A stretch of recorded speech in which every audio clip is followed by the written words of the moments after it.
Muito bem, muito bom dia a todos que estão aqui, aqueles que vão nos assistir depois. Esse é o encontro de número 167. Olha só, do geral, que a gente faz aos sábados, né? Já foram vários livros lidos desde então. E hoje a gente inicia o livro A Alma Humana, este livro. E esse livro do Cal Koenig. Quem vai fazer a leitura para a gente é a Lu, por livre e espontânea pressão. E eu vou fazer a leitura de um verso. Depois a gente vai só falar um pouquinho, Luci. Eu vou ler, eu acho que não tem aí um pouco da biografia dele. Quem foi o Cal Koenig? E para a gente começar a fazer o início do livro. Tá bom? Então, o verso. Na medida em que amadureço, eu compreendo as correlações. Entendo que nada mais existe sozinho e sem referência no mundo. Nenhuma pessoa, nenhum encontro, nenhuma coisa, nenhum pensamento, nenhum acontecimento. Numa coordenação misteriosa, tudo está ligado por laços. E o que eu não vejo, eu pressinto. Assim surge lentamente uma outra imagem do mundo. Cada vez menos eu me deixo iludir pela aparência e pelo efeito, e sinto como aprendo a enxergar e me torno sábio. Do Ulrich Chaffetz. Muito bem. Nós vamos então começar o primeiro capítulo desse livro, do Carl Koenig. Ele era um médico pediatra, que ele nasceu em Viena em 1902 e morreu na Escócia em 1966. Então, ele foi convidado pela Ita Wegman, ele se formou em medicina com 25 anos, e foi convidado pela Ita Wegman, que é a médica antroposófica, aí na clínica em que ela tinha, em Arlenheim, e ele trabalhava com crianças especiais lá. E depois disso, ele funda as escolas que chama Campfil, que são escolas que abrigam crianças, né, e educa crianças e jovens que necessitam de cuidados especiais. O que chama movimento Campfil se difundiu no mundo como comunidades terapêuticas e existem várias, né, unidades no mundo é, com esse método, né, com esse trabalho de crianças especiais. Ele escreveu vários livros e conferências, e esse livro aqui, a Alma Humana, ele foi escrito, o meu é da segunda edição. A primeira edição, eu nem lembro aqui, mas a primeira edição é de 2020, né, desse livro, A Alma Humana. Então, a gente vai começar hoje o primeiro capítulo dele e a Lu vai nos brindar com sua voz potente. Vamos lá. Desculpa, Márcia. É que eu tenho a segunda edição, que diz fevereiro de 2020, e a primeira deve ser em 2006, não tenho a certeza, mas diz aqui. 2006, né? É, Deve ser de 2006 mesmo. Isso. Eu não tenho ele, mas ele foi escrito, olha, nos anos de 1960, pouco antes dele falecer.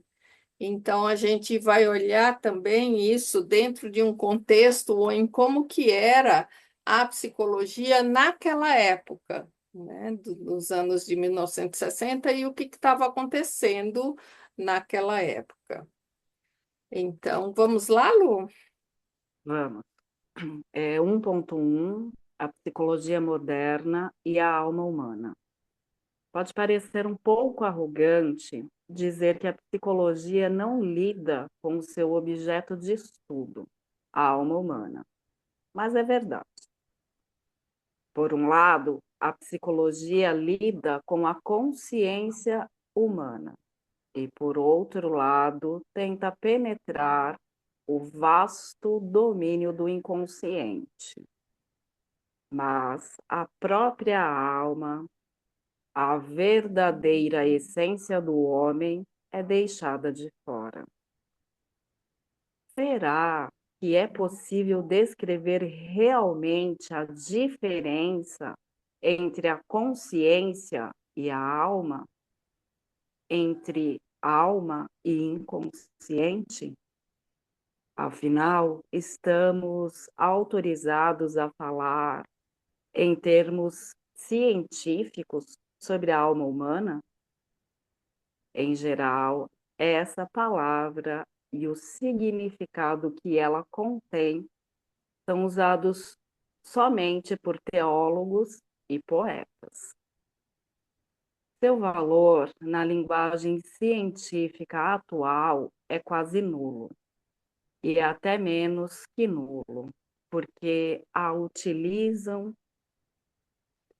tornam-se imediatamente suspeitos de serem místicos ou impostores idealistas.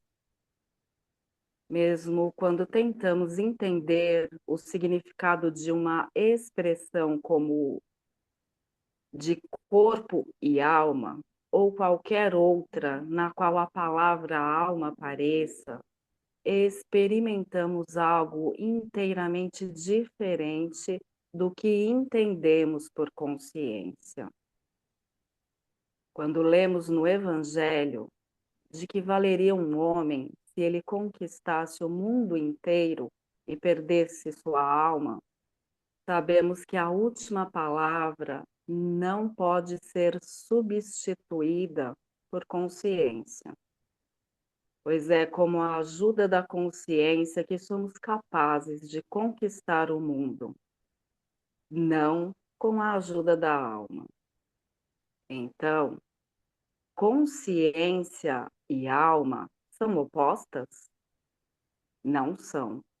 Mesmo que sejam distintas, a diferença não surge pela negação da realidade da alma ou pela contradição de sua existência.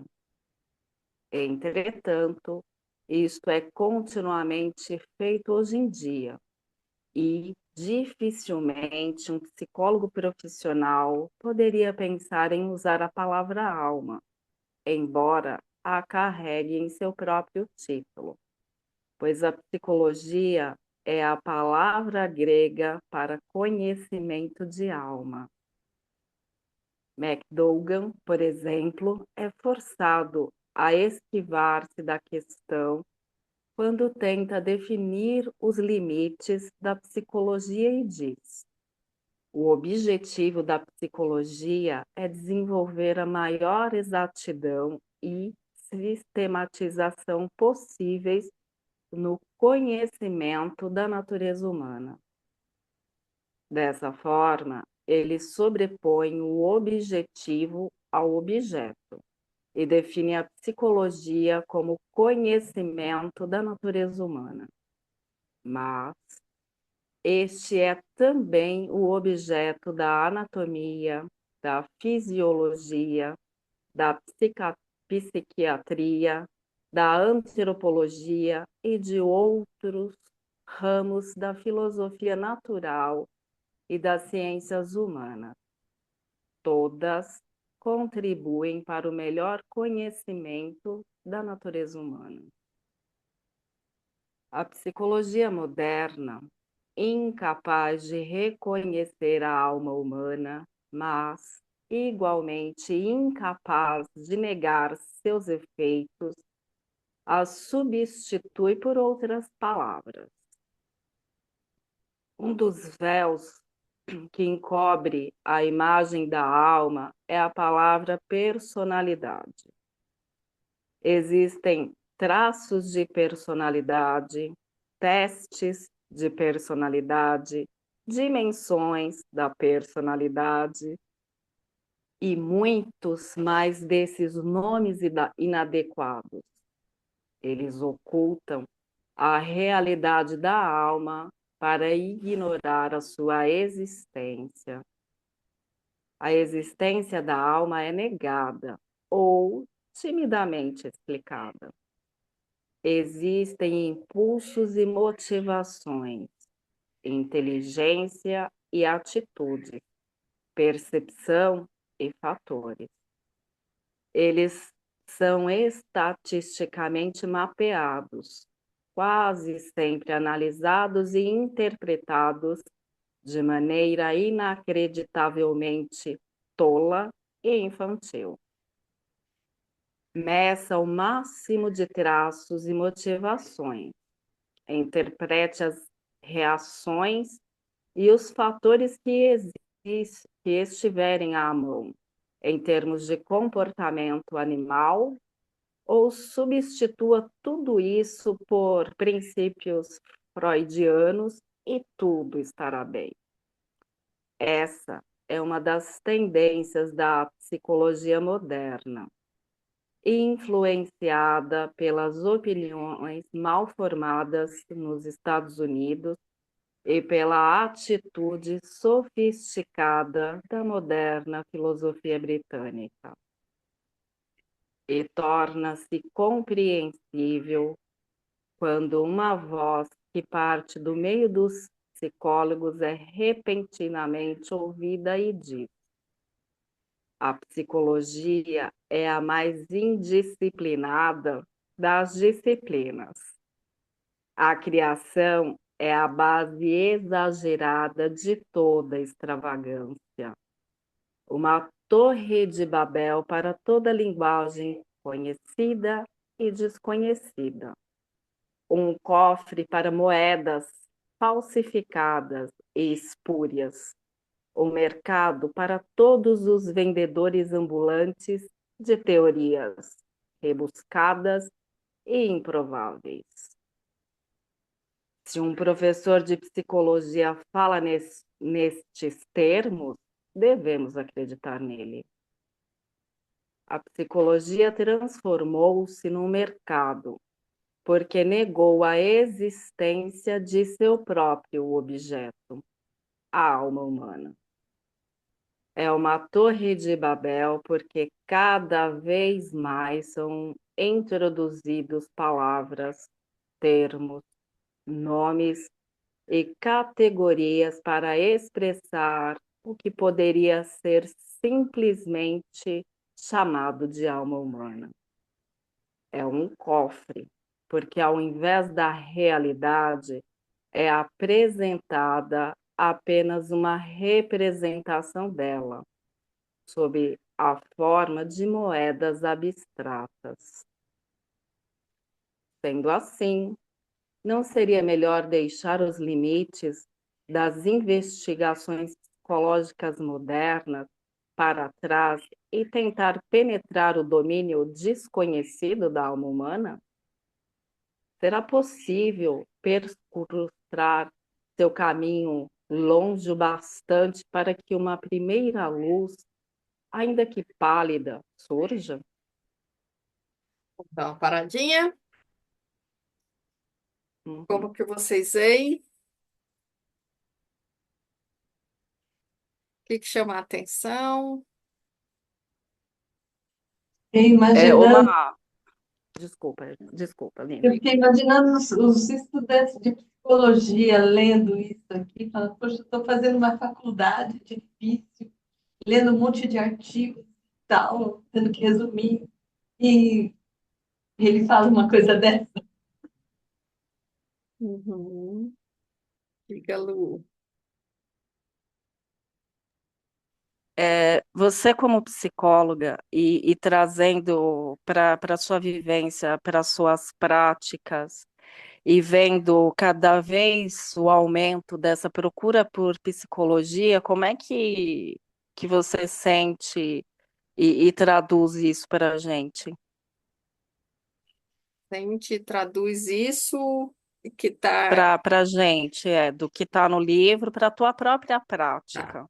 Então, a gente pode começar um pouco a olhar desse cenário que era a psicologia dos anos 60, né? Como ele traz.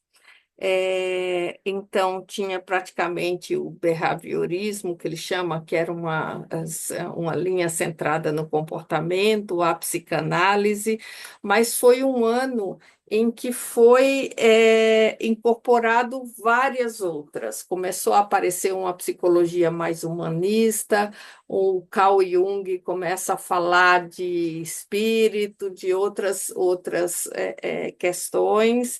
Então, houve muitas transformações e contestações nessa fase, nessa época. E aí a gente vai também olhar que os conceitos que ele apresenta aqui está conectado sempre a uma psicologia antroposófica, né? Algumas coisas dadas pelo Steiner. Então, aí ele começa a trazer assim a psicologia que na sua palavra ela está escrito alma, né? Então, a psicologia, o nome psi vem de psique, que é uma palavra grega que quer dizer alma. Olha que interessante. E logia, estudo, então, se a gente pegar na palavra, estudo da alma. Seria assim, esse lugar. Mas a psicologia não estudava a alma. Essa psique estava conectada à mente, estudo da mente, né? Não da alma. Não se falava em alma desde da minha. Eu me formei em 86, 1980, lá se vão mais de 30 anos nessa formação. Eu tinha 26 anos, 27 anos quando eu me formei. E tinha assim, era ensinado a psicanálise e algumas outras linhas, mas nada que tivesse muito fora de outras linhas. Basicamente era isso. Então, e não se falava realmente, a palavra alma estava conectada muito com a questão espiritual. Então, não se podia abordar isso, não se podia falar isso. E aí eu comecei, quando eu fui reler esse livro, né? E aí, quando a gente está aqui à frente, tem uma responsabilidade maior de olhar para isso, e aí eu fui me aprofundar um pouco como é que foi se apartando tanto, né, da origem dele, né, da psicologia, que é esse estudo dessa alma. E aí foi se trazendo um pouco dessa idade moderna, onde foi tendo o avanço do conhecimento científico. Foi nesse lugar desse avanço do conhecimento científico que essa noção de alma começa a ser desvinculada, porque estava ligado muito mais à questão metafísica e espiritual, e aí foi se concentrando a psicologia, veja, na mente, nos processos mentais e naquele comportamento que eu podia observar. Tudo que eu podia observar era o científico, mas a gente trata de coisas que também não dá para ser científico ali, ou no sentido de observável, né? Como... Então, foi fazendo e tendo essa diferenciação entre a psicologia que engloba em seu própria origem a alma e essa mente, esses comportamentos que são observáveis, esses processos que são mais mentais. Começa como se fossem duas vertentes. Hoje, como que. E aí, olha interessante o que ele vai fazendo. As expressões que a gente usa, né? É, ele vai questionando: será que a própria alma, que é a essência, pode ser deixada de fora? Será que a gente consegue fazer isso? E aí ele vai trazendo as expressões mais corriqueiras, quando a gente usa a expressão de corpo e alma. O que que a gente quer dizer quando usa essa expressão de corpo e alma? Vocês já prestaram atenção? O que que a gente quer dizer? Alguém está fazendo esse trabalho, está fazendo algo, está dedicado à música, seja à arte, a alguma coisa, de corpo e alma. Por inteiro, né, Márcia? Tá querendo Então, o dizer que que por é esse inteiro, inteiro? corpo e alma. Então, a gente fala Faltando de espírito aí para ficar inteiro mesmo, né? isso, então, corpo e alma, então a gente vai se referindo tanto ao aspecto. Veja, o espírito, como a gente foi apartado do conhecimento, né, do espírito, a alma ficou englobando só. Nós somos uns seres corpo, alma e espírito, não é o que a gente aprende com esse conhecimento aqui. Só que antigamente, eu acho que eu comentei no encontro anterior, no concílio de 869, o Papa da época, ele proíbe que seja ensinado essa visão de corpo, alma e espírito. Então, a partir dali, o ser humano ele passa a ensinar que era composto apenas de corpo e alma. A alma englobando o conhecimento, tudo que vinha do espírito. Porque quando se falava em espírito na época, se falava de uma reencarnação dessa individualidade. E quando a gente aparta corpo e alma apenas, não traz essa noção. Então, desde ali, esse conhecimento fica apartado do ser humano. E a gente sempre busca. Oi. Deu um apagão agora para mim. E a gente sempre busca esse algo mais, né, nesse lugar. E quando fala ó, de corpo e alma, fala desse aspecto emocional e espiritual. A alma englobando novamente aqui esse aspecto que foi apartado desde lá, desde antigo, nesse processo. Então, aí ele vai fazendo muito crítica, né, à psicologia aqui, essa psicologia moderna que é incapaz de reconhecer a alma, que nega a alma. Naquela época em que estava acontecendo isso, sim, isso estava muito em evidência, era uma época de muitas transformações, né, de um conhecimento, de muitas práticas sendo apresentadas, né, para as pessoas dentro da psicologia, a psicanálise sendo desafiada, né, muito nos seus na sua parte, né, de conhecimento. E aí a psicologia começou a olhar mais para outras questões, como as questões sociais, culturais, que tinha a ver com as mudanças da época. Então, surgiu a psicologia organizacional, a psicologia social, a psicologia educacional. Então, começou a olhar várias outras vertentes dessa área. E hoje, ainda hoje, a gente olhar essa psicologia, ela ainda pouco a gente fala, a gente, quando vai falar da palavra alma, muitos ainda a gente tem quase como explicar. Não, olha, a alma, eu estou falando dessa parte espiritual, é quase que era quase como um tabu, sabe, falar dessa parte espiritual.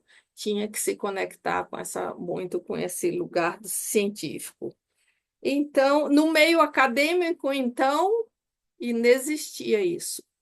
Hoje já existe estudos sobre a espiritualidade na USP, tem uma parte que se fala de trabalhos e de pessoas que fazem muitos estudos, né, sobre a espiritualidade. Hoje já estão mudando, né? Mas não dá para negar que a psicologia trata, né, dessas questões muito profundas da existência humana. E é o que ele vai aprofundar aqui nesse livro, quando ele começa a tratar, como no segundo, consciência e alma, nesse sentido. Faz sentido? E um outro pensamento que me vem, Mal, é que quanto mais a gente tenta dividir, mais a gente se perde dessa essência. O que você trouxe fez muito sentido e, e acho que essa tentativa através das leituras das consciências, é justamente esse resgate que almejamos. Obrigada. Bem. Vamos dar mais um passo, então. Vamos lá. 1.2, consciência e alma. Pode parecer infrutífero tentar descrever o significado da palavra alma.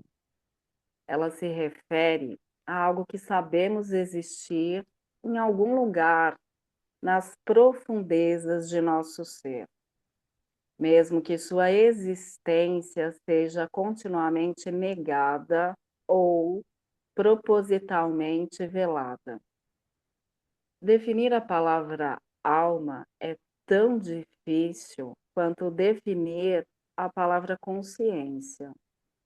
Já mencionamos a diferença entre esses dois conceitos e devemos agora tentar perguntar à própria compreensão interior o que queremos expressar ao dizer consciência e o que sentimos quando dizemos alma.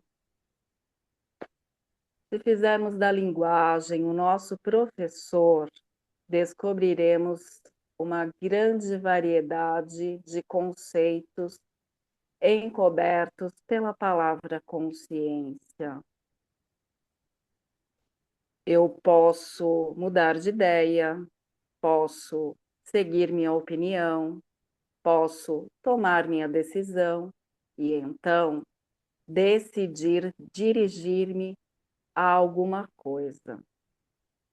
A todo momento, a palavra consciência expressa o fator principal da vida consciente.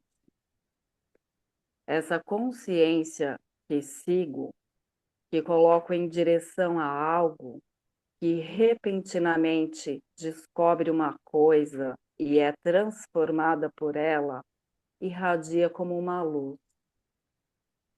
Não será ela uma espécie de luz que brilha numa região obscura, inatingível de mim mesmo? Contudo, há outro significado para essa palavra. Se tenho em mente, ou se eu me recordo, ou se estou consciente de algo, significa que eu me lembro, ou ainda melhor, que recupero o que de outra forma teria desaparecido no vasto reino inconsciente de minhas lembranças. Aqui, consciência novamente significa trazer algo para a luz e evitar que seja esquecido. As próximas sentenças expressam outro conceito em relação à mesma palavra. Quando dizemos não se intrometa, não se incomode e ele não se importa, ou você se importa, nos referimos à consciência de outra pessoa ou à nossa própria. O que queremos realmente dizer quando perguntamos a alguém se ele se importaria com algo que fizermos? Eu dirijo sua atenção à intenção de meu ato.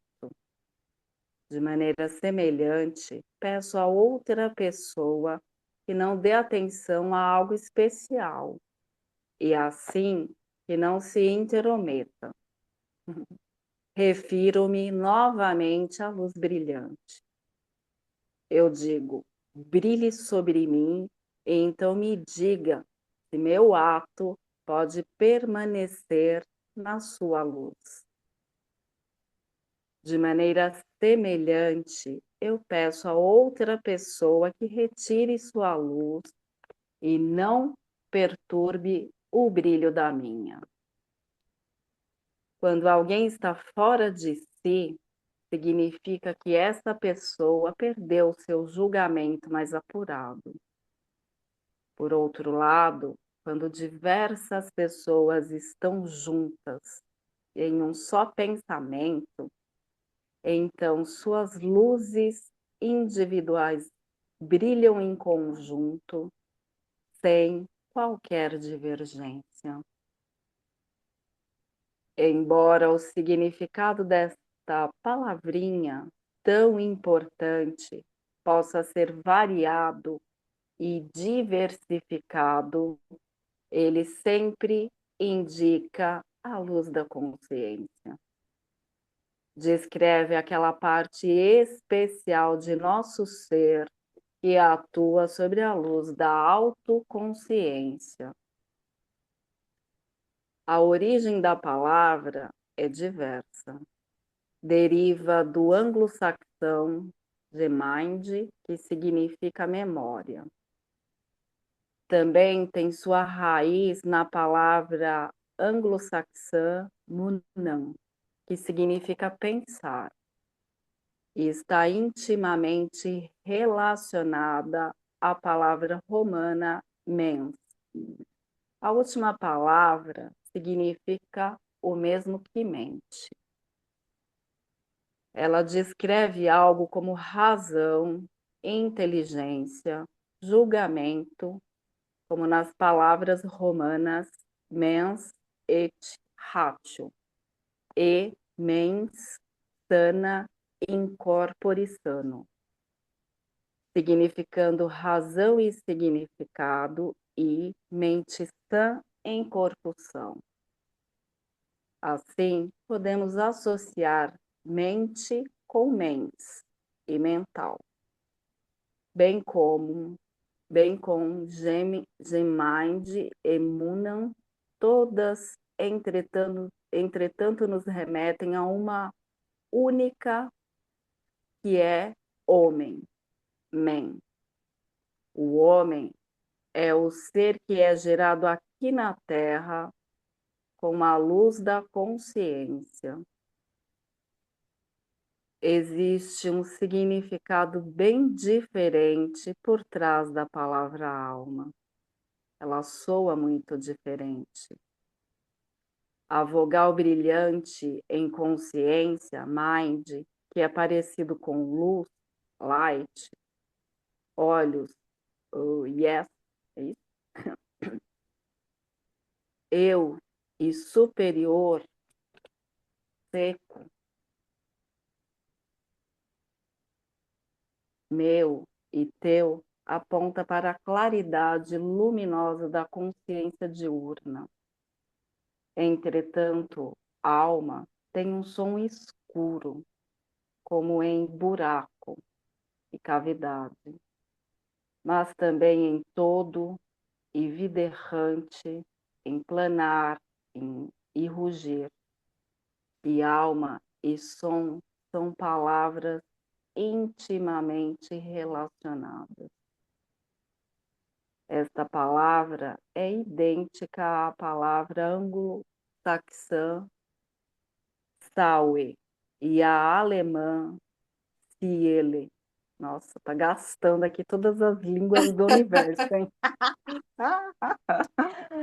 Não se sabe onde pode ser encontrada a raiz dessas palavras relacionadas entre si. Também existem bem poucas expressões no idioma inglês com a palavra soul, que é alma.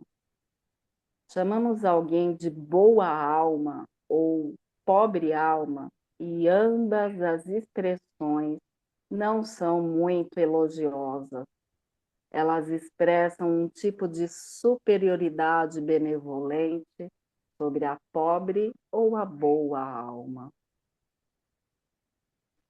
Por outro lado, existe a expressão de corpo e alma, e ela significa o âmago de nosso ser interior.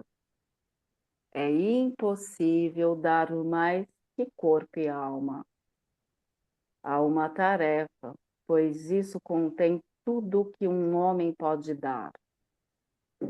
Não é a luz intencional da consciência, nem indica a totalidade da região da consciência. Significa o todo e tudo. O que quer que um homem tenha, corpo e espírito, coração e alma, o que ele doa para certa coisa.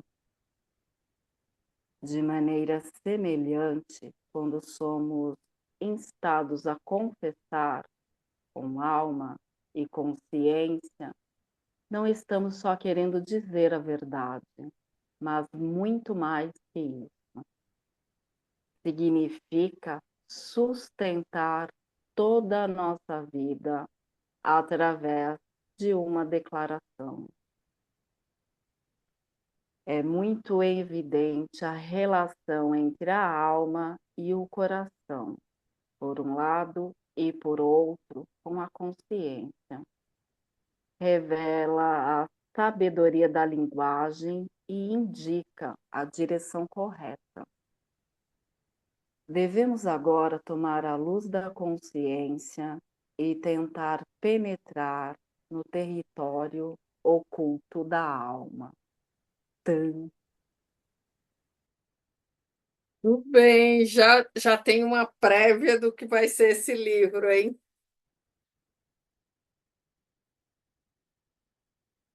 Como sentem, como vocês ouvem esses conceitos, consciência, luz que brilha, alma, né, esse superior. Como que vocês ouvem? Como é para a vivência de vocês esses conceitos?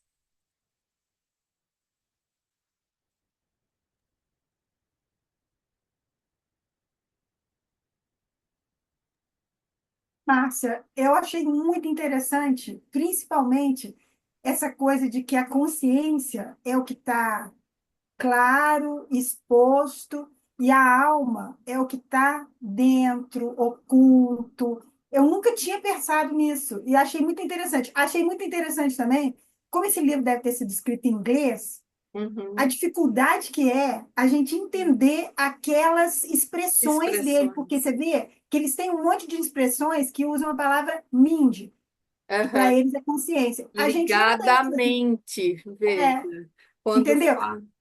A Sim, gente não tem essas expressões. A gente tem, mas com outras palavras, não sim. sempre com as mesmas. Então a gente percebe que eles não, essas expressões deles sempre são com a palavra mind. Para nós são com várias palavras diferentes. Tanto é que a Lu ficou aí, teve que ler uma coisa e outra, uma coisa e outra, uma coisa e outra, para a gente entender o que ele estava falando. Muito interessante. Eu acho que esse livro vai ser, olha, bom demais. Mas tem que ficar ligado, né, Márcia? Porque é Bem, muito sutil, né? bem. Ele vai trazendo muito essa consciência dessa percepção da mente, né, É, e do cérebro e do corpo, é. e da alma de questões mais profundas, né, que ele está no escuro, mais espiritualizadas. Isso aí. Então, como é que une os processos da mente? Quando a gente olha a definição da neurociência e de outras, eles sempre vão estar ligando isso, a consciência, a esses aspectos da mente, né? E a alma, né? Nesse mais profundo do ser. Então, essa conversa vai começar, né, agora com isso. Quando você diz, né, tem as expressões, né, que a Lu penou aí para ler. Quando a gente fala a nível aqui do Brasil, quando a gente fala de consciência, quais são as expressões que a gente usa? Se vocês veem, tem um pouco essa origem, né? Toma consciência disso. Eu acho que a gente fala muito no sentido assim de conhecimento, de coisa mais externa, de coisa mais ligada à inteligência, à A mente. mente, É, isso. Eu pensei aqui no termo que a gente fala, Márcia, feci-luz, que a gente trouxe para a consciência. A Lourdes está concordando com você, né, Lourdes? Então, muito ligado um pouco ao que ele diz, essa luz mesmo. A gente tem até algumas representações, né, que fala da consciência como uma luzinha. Às vezes, alguns desenhos, algumas coisas traz isso. E sempre ligado ao cérebro e a luzinha aqui, né? Não traz isso, essas imagens dessa consciência. ô Márcia, a gente aqui é mais ou menos de uma época que tinha aquelas historinhas do professor Pardal. Eu não sei Isso, se você lembra que quem ajudava ele era uma lâmpadazinha. isso, Lembra? Chamava isso. lampadinha. A Lembra disso? lampadinha. Sim, a consciência com esse lugar, né, da luz, da luz na mente, da Na luz que mente. vem, né, para trazer. Se eu tenho consciência, eu vou fazer algo em que a minha alma também está presente nesse lugar. Então, eu tenho consciência daquilo. Então, eu tenho essa inteireza que está acontecendo, porque tem, é claro, olha as palavras que a gente, é claro, é luz, é isso que ele traz aqui, né? Mas muitas tradições, eles vão traduzir também a alma considerada como sendo a fonte da consciência e a consciência como uma expressão da alma. Eu acho que essa última frase resume tudo que ele quer falar no livro. Devemos agora tomar a luz da consciência e tentar penetrar no território oculto da alma. Sim. É como se você realmente avançasse o nível, né? Penetrasse bem mais profundamente sobre os pensamentos, sobre os significados, sobre os sentimentos, algo que fica meio raso quando você pensa só em consciência. Uhum. Sim, sim. Vamos ter muitas coisas. O homem é o ser que é gerado aqui na Terra, olha só, com a luz da consciência. Então, são muitas expressões que ele traz, é, é, ligado, quando a gente fala consciência ou autoconsciência, né, uma consciência de si, né? Mais para frente ele vai trazer os conceitos de consciência, inconsciente, consciência e inconsciência. Então, ligado muito aos conceitos da psicologia de o id, o ego e o superego, já ouviram esses conceitos, né? Então, consciência como esse ego inconsciente, né? Se a gente olhar para outros, aquilo que está mais profundo, né? Então, ele vai estar relacionando um pouco os conceitos da psicologia tradicional, digamos, se a gente puder falar dessa forma, com esse olhar da psicologia antroposófica, onde na alma, né, as funções, se a gente traz. Não sei se vocês lembram o corpo, alma e espírito. Então, o corpo aqui, o espírito aqui e no meio a alma. A alma fazendo a ponte entre o espiritual e o corpo. A alma que faz essa intermediação entre o espírito e a alma e o corpo. Então, ele vai começando a trazer, né, essas noções dentro desse olhar, né, já chegando, né, para todos esses conceitos que vão abranger aí os conceitos da psicologia nessa nova luz aí que ele traz, né, nessa nova forma de ver. Vai ser muito interessante a gente caminhar por isso. Certo? Muito bem. Então, vou parar aqui a gravação.